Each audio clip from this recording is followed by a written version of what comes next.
오랜만에 또 만났습니다. 네. 오늘 제가 다룰 영화 보고 나서 오늘 조조를 봤거든요. 네. 조조를 보고 이제 막 보고 나온. 정말 따끈따끈하게 보고 왔습니다. 보고 나오면서 바로 검색해봤어요. 송경원 평론가님 별점 몇 개 줬나? 네. 4개 주셨더라고요. 네. 그래서 아싸 오늘도 갈렸다. 진짜요? 네, 그런 마음을 먹고. 바로 시작할 때부터 이제 말씀하시고. 근데 우리는 확실히 의견이 비슷한 것보다 갈리는 게 재밌는 것 같아요. 보시는 분들도 갈린 의견들 속에서 나는 이 편이다, 나는 이 편이다 약간 편가르기 하는 게 재밌더라고요. 그리고 전에도 한번 얘기했지만 얘기가 다르게 나오는 영화들이 훨씬 더 좋은 영화인 것 같아요. 네. 의견을 나누면서 영화가 좀 더 이렇게 결이 깊어지는 느낌도 있고요. 네. 오늘 다룰 영화가 픽사의 토이스토리인데 픽사에서 1, 2, 3를 토이스토리를 만들었을 때 4를 만든다고 했을 때 많은 팬들이 정말 걱정을 많이 했거든요. 네, 저도 사실 되게 반대했어요. 내가 반대한다고 뭐 되는 건 아니지만 반대하고 싶은. 굳이 이렇게 완벽하게 마무리된 시리즈를 왜 들고 나왔을까라고 하면 사실 이유는 하나뿐이잖아요. 뭐 이게 흥행에 대한 기대. 제 한 줄 평이 그거였어요. 왜 또 만들지? 라고 하고 갔다가 제발 또 만들었으면 좋겠다 하고 나오는 영화. 보고 나서는 세상 반갑기도 했고 네. 앞에 1, 2, 3편이랑 또 약간 구분되는 출발이기도 한 것 같아서 굉장히 만족스럽게 하고 나왔습니다. 저도 뭐 거기 붙인다면 왜 또 만들지? 라고 생각했는데 내 생각이 맞았다. 예, 오늘 치열한 네. 격론이 예상되네요. 많은 분들이 토이스토리 1, 2, 3를 어떤 편을 제일 좋아하는지를 가지고 갑론을박을 하는데 평론가님은 어떤 순서입니까? 순서를 한번 놓자면? 이런 시리즈가 되게 드문데 세 편이 다 좋아서 오히려 순서를 정하기 힘든 시리즈 중에 하나인 것 같고 각각의 역할과 목적들이 있잖아요. 색깔도 있고. 근데 그래도 굳이 하나를 고르라고 하면 저는 3편. 3편은 사실 앞선 시리즈까지 포함한 약간 반칙에 가까운 영화였던 것 같고 거의 시작한 지 10분 만에 터트리잖아요. 토이스토리라는 그 시리즈의 정체성도 만들고 어떻게 보면 계속 이어나가고 싶은 얘기인데도 불구하고 가장 아름다운 아름다운 형식으로 이별을 해줬다는 것도 굉장히 큰 의미가 있는 시리즈였던 것 같아요. 네, 저도 3가 제일 좋고 그 다음이 1이고 2인데 한편으로는 2가 약간 오히려 박한 대접을 받는 게 아닌가. 재미의 완성도는 2가 굉장하거든요. 저한테는 약간 어떤 느낌이냐면 터미네이터 시리즈의 2하고 비슷한 느낌이에요. 그래요? 터미네이터 시리즈의 1이 세계를 열어 젖혔다면 2가 정말 재미로서는 최고였잖아요. 물론 3에서 약간 확 바뀌긴 하지만 그런 의미에서 2가 가지고 있는 이 시리즈를 연결시켜줘야 하는 재미로서의 기능을 제일 잘한 작품이 전 터미네이터 2하고 토이스토리 2라는 생각이 들더라고요. 사실 개별 작품의 완성도 자체가 이 시리즈는 크게 의미가 없어요. 왜냐하면 이렇게 고르게 매 작품이 시리즈임에도 불구하고 잘 나온 경우는 드물고 보통 시리즈 같은 경우는 이제 함정이 또 같이 있잖아요. 전작을 이어가야 된다, 혹은 전작을 뛰어넘어야 된다 이런 기대치가 있기 때문에 뒤로 갈수록 이 얘기 전체가 좀 망가지는 게 대부분이거든요. 근데 그런 거에 비하면 토이스토리는 원래 이게 3편으로 기획됐나 싶을 정도로 굉장히 조밀한 세계관, 짜임새를 보여주고 성장이라는 측면에서는 사실 이렇게 캐릭터들을 잘 성장시켜 나가는 경우도 별로 없죠. 그리고 3편 같은 경우는 또 특히 빼어났던 것 중에 하나가 각 캐릭터들 1편, 2편에서 못했던 것들을 다 회수해서 한 명 한 명한테 다 애정을 보내는 시리즈랑 같이 성장한 관계의 경우에는 더 각별한 의미로 다가올 수밖에 없는 작품이었던 것 같아요. Thanks, guys. So long, partner.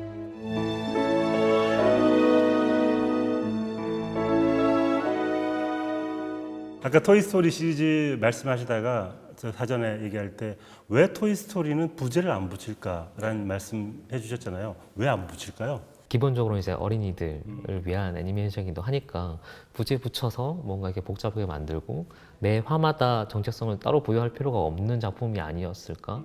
근데 그래서 이 의문이 들기도 했어요. 4편은 좀 다르거든요. 4편은 1, 2, 3편과 같이 안 묶이는 작품처럼 느껴지기도 하고 이게 장점이기도 하고 단점이라고 할까요? 특색이라고 저는 보는데 어쨌든 시리즈에 기대지 않는 건 아닌데 연결고도 있고 뭐 관점 이동도 있고 한데 그럼에도 불구하고 4편 자체는 되게 독립적인 작품이었단 말이죠. 제가 느끼기에는 그냥 이 작품 한 편만 있어도 되는 단독 영화 느낌이라서 그게 핵심이에요. 네. 토이스토리 4라는 이름을 붙이면 안 된다고 생각합니다, 저는. 예. 그래서 부제를 한번 붙여봤는데 제가 토이스토리 1의 부제는 토이의 시작. 토이의 시작. 비기닝 오브 토이. 되게 평범하죠. 네, 아니라네요. 네. 그리고 토이스토리 2의 부제는 I am your father. 아, 예, 적절합니다. 적절하죠? 네, 네. 토이스토리 3의 부제는 Thank you guys. 약간 이거는 좀 반칙이긴 한데 정말 중요한 대사이기 때문에 토이스토리 4의 부제는 이따가 말씀드리겠습니다. 아, 그래요. 네. 네. 그게 네. 작가님의 한 줄 평에 가까운 부제가 될까요? 그렇죠. 네.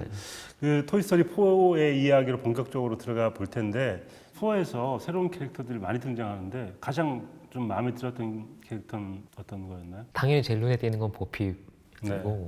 저는 사실 토이스토리 인형을 안 샀거든요. 하나도. 네. 근데 이번엔 주문했어요. 보핍 인형으로. 어떤 거예요? 디즈니 샵에서 파는 제일 지금 스탠다드한 버전. 얼마예요? 가격도 얘기해야 되나? 한 7만 5천 원 정도. 7만 5천 원. 엄청 싸요. 큰돈 왜냐면 쓰셨네요. 보핍 시그니처 인형이 있는데 그거는 많이 팔지도 않아서 20몇만 원이더라고요. 근데 진짜 갖고 싶은 건 그거였는데 타협을 해서 그냥 제일 많이 팔리는 걸로 했습니다. 이거 지팡이도 있는 거죠? 지팡이 있는. 와. 지팡이 있고 그 바지 입고 있는 버전. 네, 네. 어쨌든 보핍이 눈에 띌 수밖에 없는 게 보핍이 제3의 길이 있다고 확장을 시켜준 캐릭터이고 방향을 전환시켜준 가장 상징적인 또 행위가 이 치마를 망토처럼 두르고 다니잖아요. 바지를 입고 뛰어다니는. 캐릭터 디자인의 어떤 표현을 빌리자면 원피스를 입지 않을 자유를 부여한 캐릭터.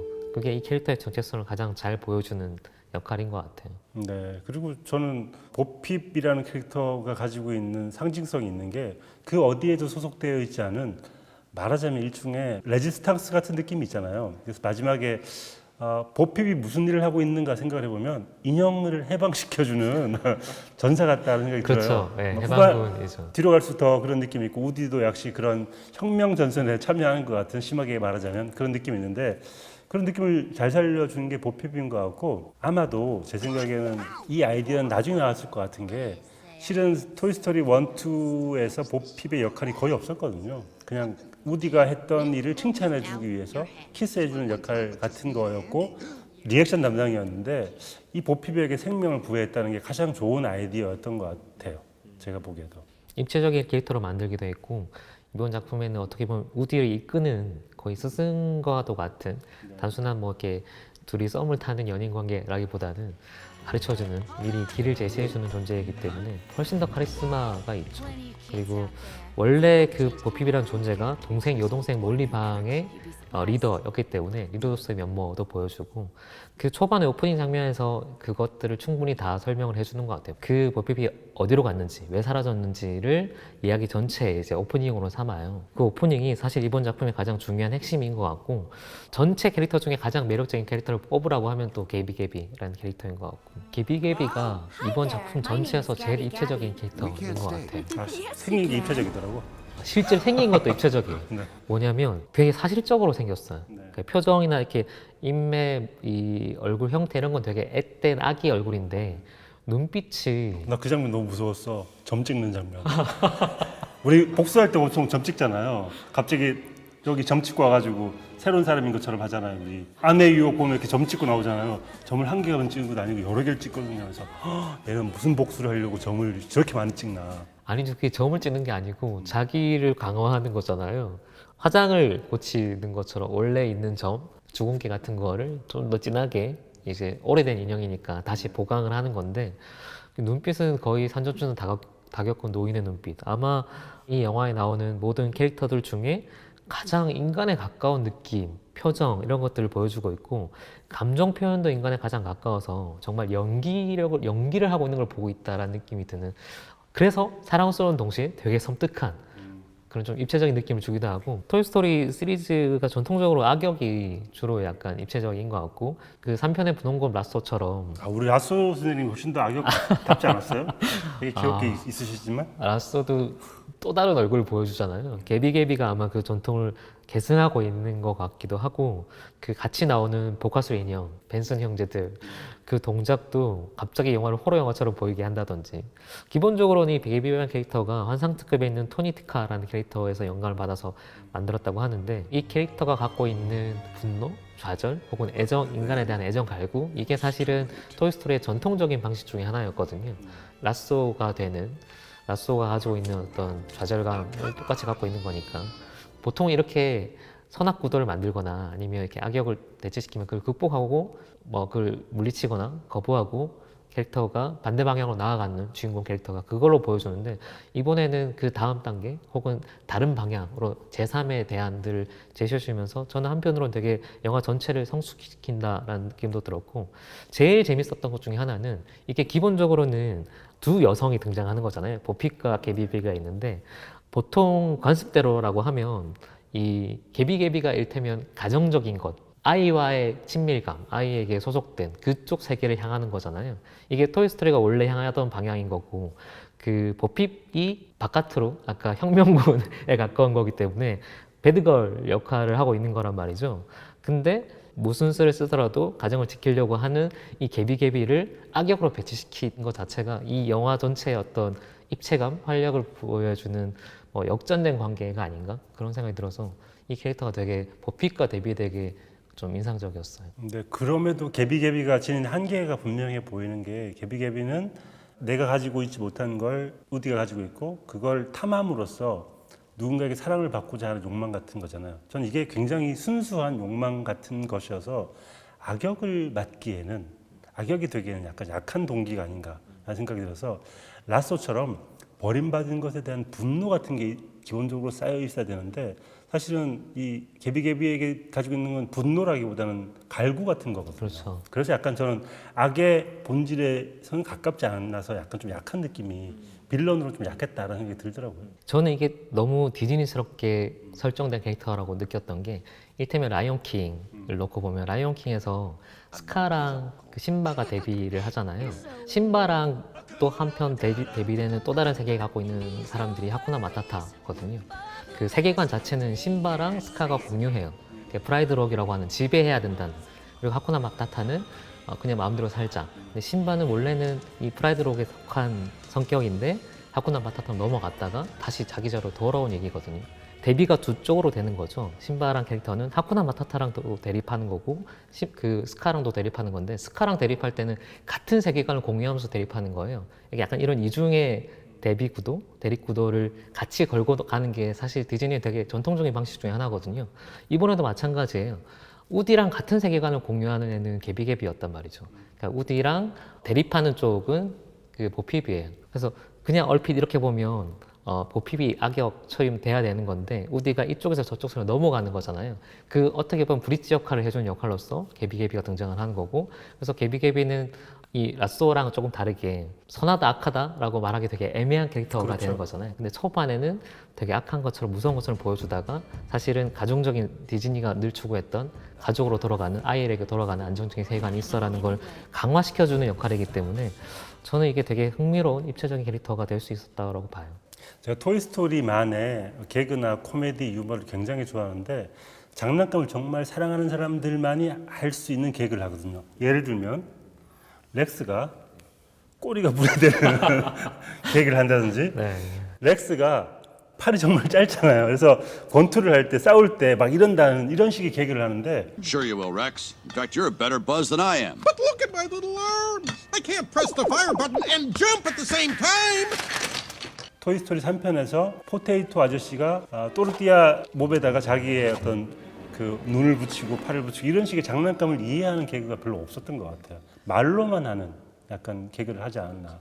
이번에는 말이라기보다는 원래 토이스토리가 잘하는 개그가 약간 슬립스틱 그리고 사물 개그에 가까웠다고 하면 이번에는 그냥 직접 보여줘 버리죠. 가장 인상적인 씬스텔러 중에 한 명은 더키 앤 버니. Help me get out of here. I'll help you. With my foot to infinity and my foot! Boom! In the vacuum of space, they cannot hear you scream! Ho, ho! 과했어. 너무 이건 정말 정형화된 캐릭터라는 생각이 들었습니다. 헐리우드 영화나 이런 식의 영화에서 콤비가 나와가지고 개그를 맡고 이 상황을 재밌게 만드는 역할을 하는 데에만 치중한 캐릭터라고 생각을 합니다. 작가님이랑 얘기할 때 늘 드는 생각 중에 하나인데 제가 이제 작품에 애정을 표할 때도 그렇고 반대의 경우도 그렇고 전체적인 인상이 있잖아요. 그러면 그 인상에 따라서 나머지 세부 부분도 다 이렇게 좀 판가름이 되는 것 같아요. 저는 더키 앤 버니가 정말 이 작품에 너무 잘 어울리는 씬스틸러인 것 같고 이 캐릭터의 목소리 연기를 맡은 키건 마이클 키랑 조던 필 이 두 사람이 같이 하는 코미디 쇼가 있잖아요.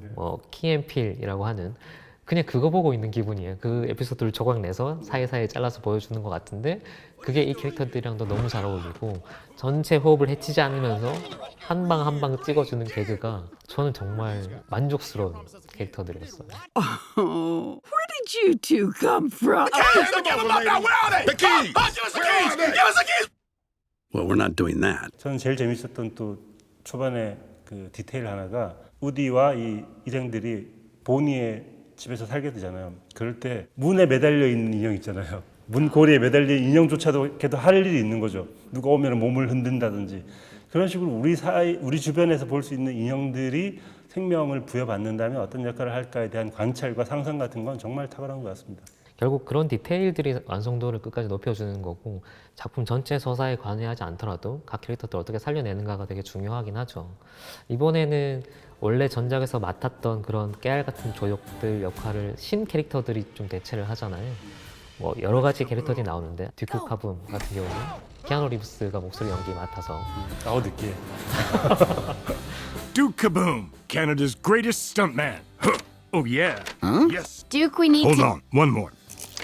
Oh yeah. 존 윅에서는 또 약간 말씀 없으시고 액션만 하시는 캐릭터여가지고 여기서 느끼하게 말씀하시는 게 두 개가 상호 보완되는 캐릭터이기도 한 것 같습니다. 거기서 못했던 거 여기서 다 쏟아내는 것 같고 듀크 카붐 캐릭터 보고 나서 왜 시그니처 장면들 있잖아요. 대사도 있고 계속 그 리장이라는 느끼한 발음과 그 소년의 이름을 부르는 대사가 계속 귓가를 맴돌더라고요. 보고 나서는. 약간 프랑스계 혹은 프랑스 아이겠죠. 리장이라고 하는 거 보니까. 네. 프랑스 아이는 되게 카붐한테 실망을 합니다. 광고에서 보여줬던 액션을 소화하지 못하니까 어쩌면 키아누 리브스의 한이 맺힌 그런 캐릭터를 실제로 가져온 게 아닌가라는 생각을 하는 게 매트릭스나 뭐 존 윅 같은 데서 액션이 네. 더 이상의 상세한 설명을 생략하겠습니다. Hey, Etch. Draw.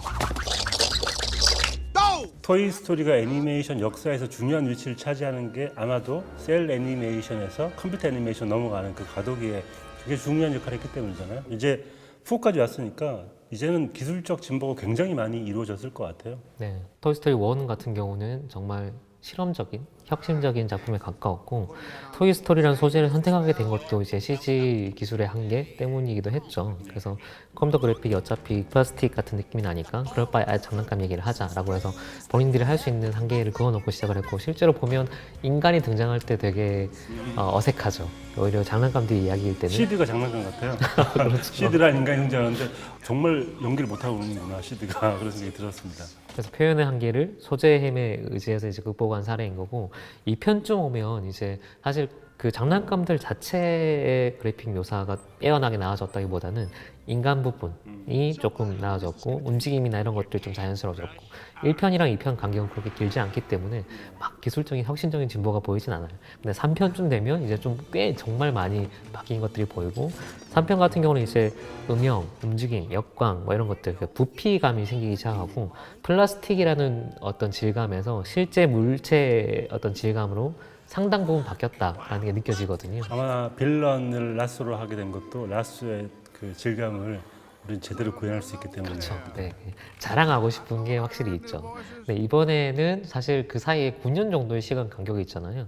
그리고 그 사이에 디즈니의 그 CG 기술력이 엄청나게 진보를 해서 그런 것들 좀 자랑하고 싶은 것도 있었던 것 같아요. 그래서 초반 장면이 사실 우리 이만큼 한다라는 걸 보여주기 위해서 비 내리는 폭풍우에서 사실 비 이런 움직임들이 CG에서 제일 구현하기 힘든 거기 때문에 비, 털 이런 것들은 뭐 거의 이제는 실사랑 비슷하게 할 수 있다는 걸 보여주려고 일부러 이제 그런 시퀀스를 만든 것 같고 그리고 또 하나 두드러지는 게 어두운 장면이 굉장히 많아요. 셀 애니메이션에서 구현하기 힘든 게 빛이잖아요. 그러니까 어두운 장면을 구현하기 힘든데 컴퓨터 그래픽을 하기 때문에 어두움과 그 어두움 속에서 벌어지는 일들을 묘사를 굉장히 잘할 수 있다는 장점이 있는 것 같습니다. 이게 CG랑 셀의 어떤 질적인 특질적인 차이이기도 하죠. CG에서 좀 더 도드라지게 할 수 있는 부분이 확실히 있는데 지금은 이 CG에서 구현하기 힘들다고 생각했던 부분도 완벽하게 구현되는 시점까지 왔기 때문에 그 빗방울의 크기나 뭐 물에 비춘 길바닥 뭐 이런 것까지 상세하게 구현이 돼 있고 그 장면 자체가 우리가 이만큼 왔다는 걸 보여주고 싶은 장면인 거죠. 제일 감탄했던 장면 중에 하나가 우디가 그 인형인 척 하는 장면이에요. 그 보핍이 떠날 때 바닥에 떨어져서 인형인 척 하는 장면이 있는데 그 장면이 어떻게 돼 있냐면 우디에게 숨이 딱 들어가는 순간을 딱 잡아내요. 근데 단순히 인형이 올 때 숨이 들어가는 순간이 아니고 세 층이가 완전 구분돼요. 완전히 인형일 때, 그리고 인형인 척 연기하고 있을 때, 그리고 숨이 싹 들어가서 살아 숨 쉴 때, 요 세 단계가 다 구분되거든요.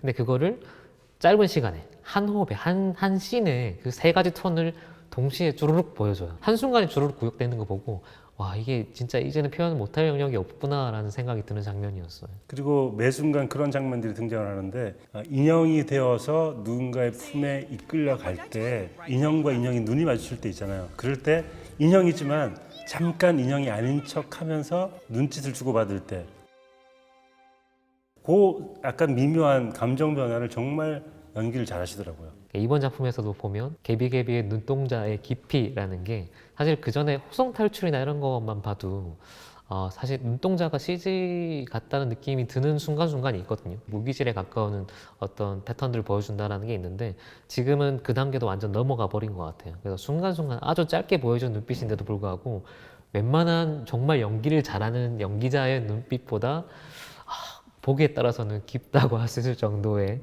연기들을 보여준다는 생각이 들어갖고 이제 완전히 다른 차원 넘어갔구나. 토이스토리가 시작만 해도 CG에 적합한 소재를 선택했는데 이제는 완전히 확장이 돼버렸구나.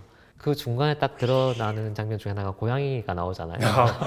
깜짝 놀랐어요. 정말 실사 고양이 같았어요. 그렇죠. 네. 그냥 사진이 등장하는 것 네. 같은 느낌이 드니까 이게 더 이상 구분이 불가능하다는 걸 보여주고 구분이 불가능한 정도의 표현을 할 수 있는데 오히려 그런 표현 영역 안에서 인형 같은 표현들을 이번에는 확실히 하고 있어서 그리고 인간들은 여전히 인간하고 똑같이 그리진 않잖아요. 고양이는 똑같이 고양이처럼 하지만 인간은 애니메이션에서 표현되는 인간의 어떤 모습 같은 걸 하고 있기 때문에 고양이를 그렇게 넣은 이유는 우리는 이렇게 할 수 있어. 하지만 인간은 그렇게 하진 않아라는 말하자면 증표처럼 고양이를 넣은 것 같아요.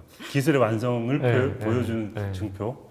약간 애니메이션이라는 게 표현의 뭐랄까요 과장, 왜곡들을 전제로 하는 거잖아요. 네. 그래서 인간 캐릭터도 어떻게 보면 시리즈의 전통에 맞게 어느 정도는 만화적으로 카툰에 가까운 느낌으로 그리고 있는데 말씀하신 이 정도 할 수 있거든 를 보여주기 위해서 빗물이라든지 고양이라든지 이런 것들 좀 활용하고 있는 거 아닌가? 약간 짐작해 볼 수도 있을 것 같습니다. 네. 저는 이번 토이스토리 4를 보다가 제일 심하게 분노했던 대목이 있습니다. 왜 단편 애니메이션이 없는 거야? 네. 픽사가 이제 표심을 잃었구나. 예전에는 그렇게 초반에 아주 서정적이고 재미있고 실험적이기도 한 단편 애니메이션을 보여주더니 왜 없는 걸까? 픽사에 직접 인터뷰를 한 게 아니라서 네. 여러 가지 상상만 해봐야 되는 거잖아요. 원래는 존 라세테가 맡아서 제작을 하다가 불미스러운 일로 이제 디즈니에서 물러나면서 많이 바뀌었다고 하더라고요. 거의 원래 만들었던 초안 시나리오의 한 거의 70% 가까운 정도가 수정이 됐다고 하니까 네. 그리고 최종적으로는 시나리오 작가가 한 8명 정도 붙고 그런 식으로 되게 많이 바뀐 얘기라서 조금 시간이 촉박했을 수도 있겠다라는 생각이 들었고 한편으로는 앞에 굉장히 재밌는 단편을 만드는 게 픽사의 전통이잖아요. 네. 신인 감독들의 등용문 같기도 했고 근데 이거는 굳이 정체성을 따지면 디즈니 픽사라고 지금 하지만 저는 이번 4편 같은 경우는 픽사보다는 디즈니 쪽에 훨씬 더 가까운 작품이었던 것 같아요. 그래서 굳이 픽사의 그 시그니처라고 할 수 있는 단편을 안 만들어도 된다라고 생각하지 않았을까? 이번 작품에 제가 생각하는 개인적인 가장 큰 단점은 1, 2, 3편에 쌓아왔던 캐릭터들을 활용을 안 해요.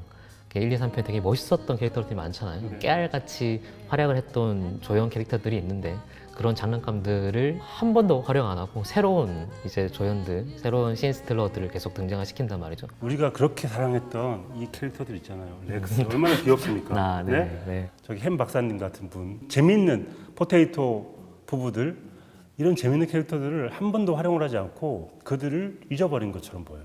마치 새로운 장난감을 받아든 아이가 옛날 장난감을 잊어버리듯이 토이스토리 4를 만들기 위해서 옛날 캐릭터들을 다 잊어버린 것 같은 되게 섭섭한 마음이 들더라고요.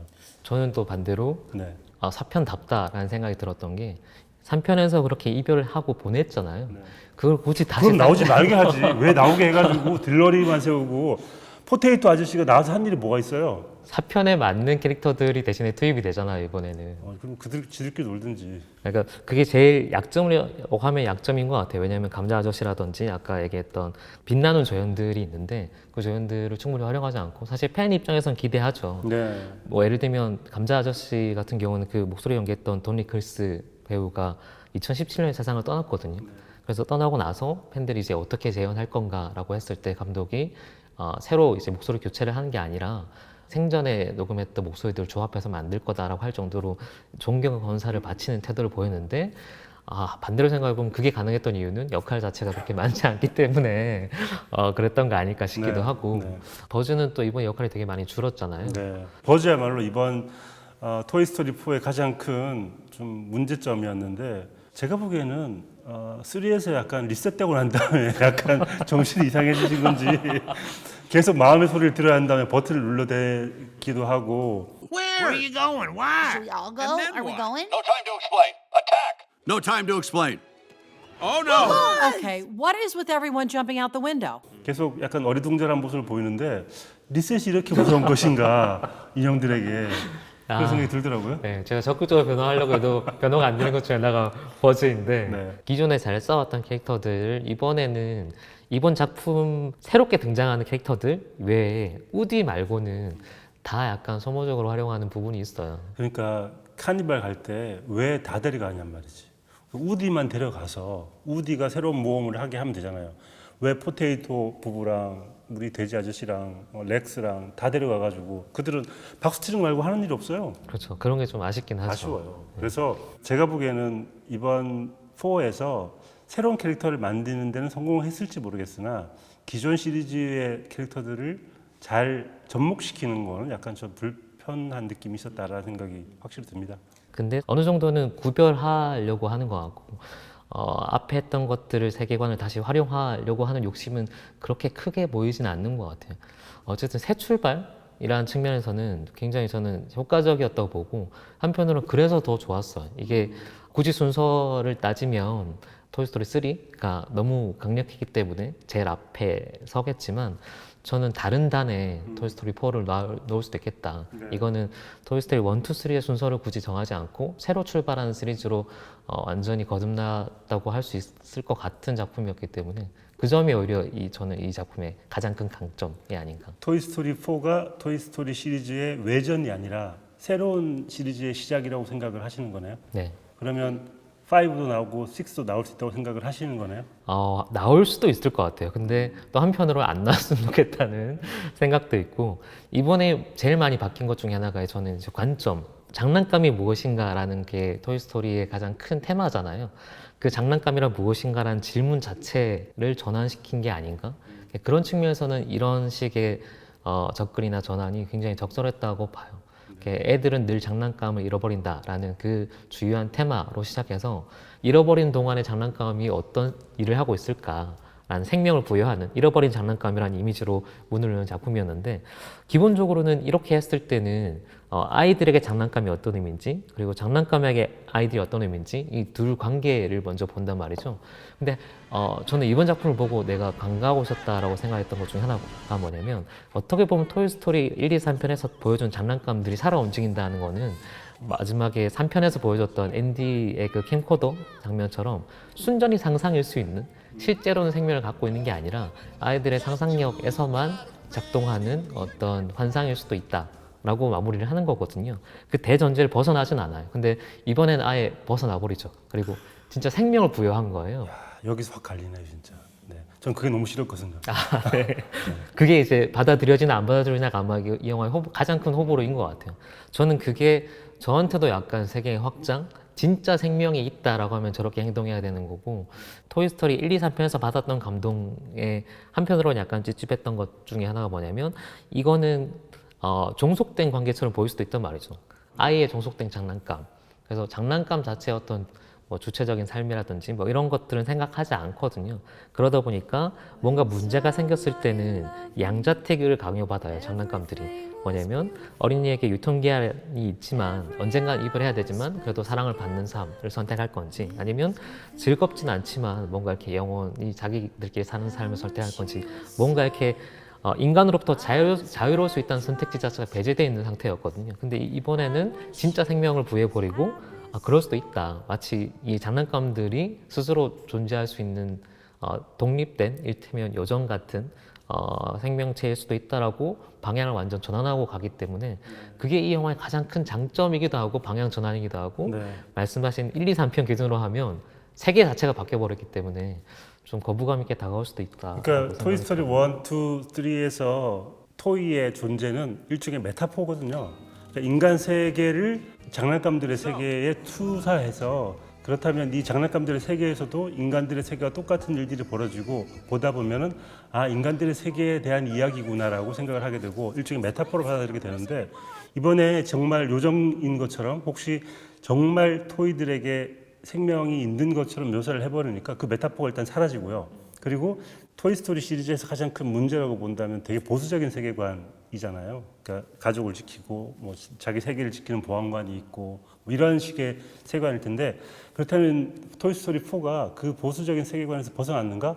전 한편으로는 더욱더 보수적인 세계관으로 나갔다고 생각이 들기도 해요. 그래서 확장이 아니라 약간 다른 쪽으로 방향을 틀었는데 잘못된 방향이 아닌가라는 생각이 자꾸만 전 드는 겁니다.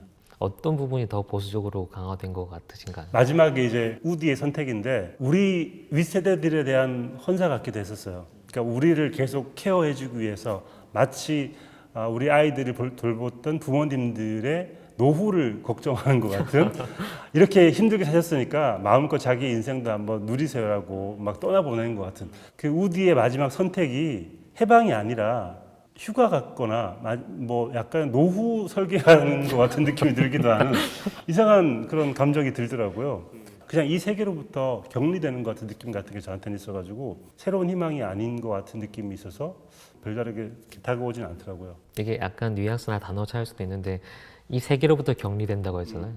저는 이 세계로부터 바깥세계로 나간다라고 느껴졌고 아까 제가 처음에 1, 2, 3편과 구분된다라고 말씀드렸던 이유가 말씀하신 것처럼 세계관 자체를 바꿔버린 거예요. 장난감이라는 정체성 자체도 약간 다르게 보기 시작했고 그래서 그 다음 단계로 아예 세계 밖으로 나가버리는 가능성을 지닌 존재로 1, 2편에서 지어졌던 버핍이라는 캐릭터를 끌고 왔고 그 버핍을 끌고 올 때 여러 가지 방식은 요즘에 얘기하는 뭐 여성적인 관점이라든지 아니면 뭐 정치적 올바름 이런 것들도 상당히 신경을 쓴 것 같아요. 물론 전체적으로 보면 사실 이건 디즈니가 잘하는 정리정돈의 어떤 힘이 있는 쪽인 것 같거든요. 굉장히 한편으로는 좀 안전하고 보수적인 선택을 하는 부분도 있고 근데 그 방향 설정 자체는 저는 지금 시대에 맞춰서 잘 세계관을 확장시켰다라고 느껴졌어요.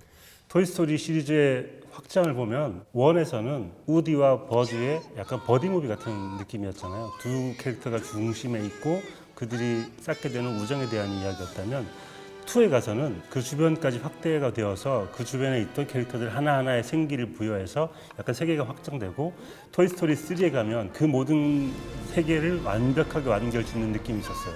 저는 이게 굉장히 좋았고 이게 바로 하나의 우리가 살고 있는 세계의 확장이라는 생각이 들었었는데 4에 왔을 때 가장 크게 느껴졌던 문제점은 버디무비가 아니라 우디무비 같았어요. 그러니까 그렇죠. 네, 부제가 저는 그래서 토이스토리 4의 부제는 우디무비로 짓고 싶은 게 그러니까 이건 우디에 대한 이야기이지 세계에 대한 이야기는 아니거든요. 그래서 이 이야기를 굳이 토이스토리 4라는 이름으로 할 필요가 있을까? 완전 다른 이야기인데 그러니까 3 다음에 4가 오려면 그 세계관의 확장이어야 할 텐데 그게 아니라는 생각이 들어서 약간의 제목이 반칙이 아닌가라는 생각이 전 들어요. 기본적으로 토이스토리 시리즈 전체는 다 우디 무비거든요. 우디가 주인공이고 우디와 앤디의 어떤 성장 혹은 뭐 두 캐릭터 간의 변화, 관계의 변화 이런 것들 그려나가는 건데 그때 주어지는 장애나 장벽이 수시로 바뀌는 거죠. 그렇게 하면서 세계가 점점 조금씩 확장됐단 말이죠. 그게 우디만 있다가 버즈라는 캐릭터가 나오고 그 다음에 제시라는 캐릭터가 또 확장이 되고 장난감의 세계가 조금씩 넓어져 왔던 거예요. 그래서 3편에서는 이때까지 1, 2편에서 확장시켰던 등장시켰던 장난감들 그리고 동생 방에 있던 장난감들 3편에서는 보니의 장난감까지 이제 같이 어울리면서 장난감들의 면면이 이제 풍성해지는 거고 3편은 되게 균형 잡힌 시선으로 우디의 얘기에서 각각의 그 장난감들의 애정어린 시선을 보내는 그런 걸로 이제 마무리를 했단 말이죠. 근데 우디 무비라는 걸로 다시 돌아가서 얘기하면 1편은 사실 우디 무비였어요. 네. 우디 무비에서 다시 우디 무비로 넘어가는, 딱 만약에 뒤에 또 4, 5, 6편이 나온다고 하면 새 출발로는 되게 적절한 이동을 한 것 같고, 그렇기 때문에 아까 단점이라고도 얘기했지만 2, 3편에 나왔던 이 우리가 사랑했던 숱한 캐릭터들이 사실 등장할 여지가 없는 거예요. 왜냐하면 이 캐릭터들은 장난감 세계에 머물고자 하는 캐릭터들인 거고, 우디는 그 바깥으로 나가야 되는데, 그럼 우디가 우리가 알고 있는 장난감 세계 바깥은 누가 있냐라고 했을 때 보피비라는 캐릭터를 만들어서 이제 그 여지를 좀 넓혀준 건 거죠. 그래서 이게 저는 장난감이랑 정체성을 훼손했다라는 생각은 전혀 안 들었고, 한편으로는 오히려 내가 장난감을 좀 어떻게 보면 나의 종속된 어떤 대상, 내 상상으로만 움직이는 대상이라고 생각했다가 장난감이 진짜 생명을 갖고 있다면 이라는 뭐 좀 더 다른 관점에서 접근할 수 있게 만들어져서 정말 다행이다. 각자의 선택이 있어 라고 하면서 각각의 길을 가는 장난감들을 보여주기 때문에, 만약에 세계관을 이렇게 확장시켜서 앞에 걸 부정해버리는 쪽으로 갔으면 이 앞에 있는 친구들 같은 경우가 뭐 이때까지 쌓아왔던 게 다 엉망이 될 수도 있는데, 저는 이번 작품 같은 경우는 각각의 길들을 존중해주는, 그 중에 우디가 선택을 했다는 것처럼 보여지거든요. 그런 식으로 마무리가 됐기 때문에 확장의 여지를 주고 있는 게 아닌가라는 생각을 했어요. 이게 어떤 방향으로 나아갈지 모르겠지만 저의 불만은 토이스토리 1, 2, 3의 세계를 약간 훼손하면서 만들어진 시리즈가 아닌가라는 우려 때문에 걱정을 하는 거지, 좋은 출발이 되기를 바라고 5, 6가 만들어진다면 더 좋은 시리즈로 만들어지고 더 좋은 확장으로 이어지기를 바라는 마음은 간절합니다. 네. 아마 계속 나올 것 같아요. 시리즈가 나오는 것도 있고, 중간중간 사이사이 캐릭터들마다 스피노프를 만들거나 전사를 만들거나 혹은 그 사이의 얘기들을 만들 수 있는 이야기 틈 여지가 되게 많거든요.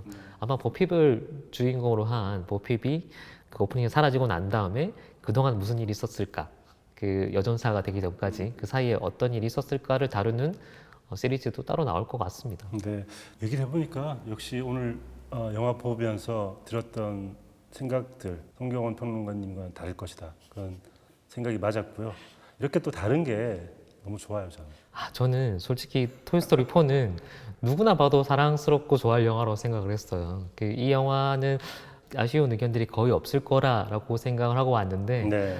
이게 뭐라고 이렇게까지 얘기할 수 있는가.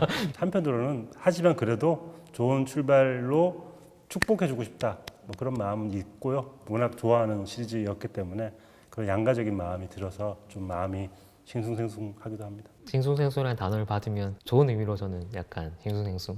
그리고 보핍이 우디에게 키스하는 순간 우디의 숨결이 불어넣어지면서 죽었던 우디가 이건 매트릭스구나. 이런 식으로 아무튼 혁명군이 되었으면 좋겠다는 바람을 네, 마지막으로 네. 남기면서 혁명군설. 네. 네. 오늘 말씀 감사했습니다. 네. 토이스토리 5에서 다시 만나겠습니다. 네, 알겠습니다.